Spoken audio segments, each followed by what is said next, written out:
اسی لیے مولانا الیاس صاحب رحمۃ اللہ علیہ فرماتے تھے ہماری یہ محنت، ہماری یہ چلت پھرت، ہماری یہ دوڑ بھاگ کہ دلوں کا رخ صحیح ہو جائے، مخلوق سے خالق کی طرف، چیزوں سے اعمال نبوت کی طرف، اور دنیا کی رنگریلیوں سے آخرت میں ایمان و عمل پر ملنے والے انعامات پر، کہ اس پر نظر جم جائے۔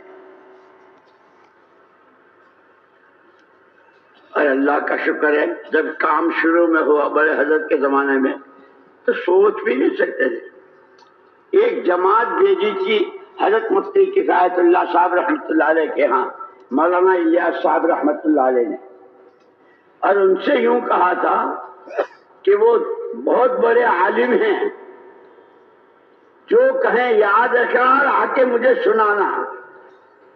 3 دن کی جماعت بنائی تھی۔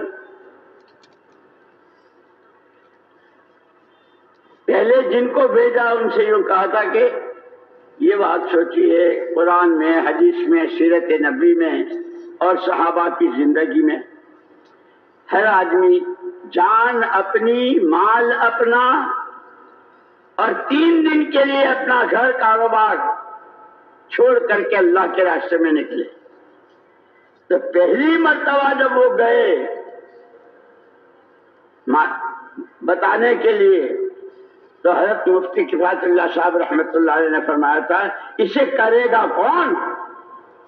ہر ایک کے تو بیوی، بچے، کاروبار، گھر، کیا کیا، اسے کرے گا کون؟ تو انہوں نے آ کر کے بتایا کہ انہوں نے تو یہ کہا۔ مولانا الیاس صاحب رحمۃ اللہ علیہ کا بہت اثر ہوا، ایک اللہ والے کی زبان سے نکلا ہے، اب اس کو عملی جامہ پہنانا ہے۔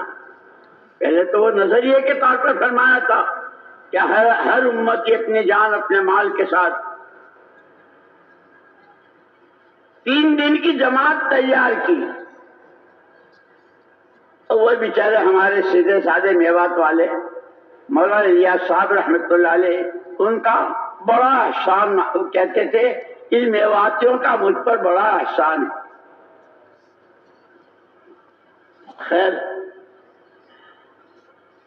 وہ جماعت گئی کون؟ مولانا الیاس صاحب رحمۃ اللہ علیہ کی جماعت 3 دن کے لیے جماعت میں نکلے ہیں، جو آپ سے کہا تھا۔ حضرت مفتی کفایت اللہ صاحب رحمۃ اللہ علیہ نے دروازہ کھولا اور جماعت کو دیکھتے ہی بار بار اب کوئی کیا کہے گا، اب کوئی کیا کہے گا، اب کوئی کیا، اپنی بات کا جواب خود دے رہے ہیں کہ پہلے فرمایا تھا اسے کرے گا کون، کہ یہ تو کرنے والے تیار ہو رہے ہیں۔ پھر کہاں 3 دن، کہاں 3 چلے، اور کہاں ملک، اور کہاں اقلیم عالم۔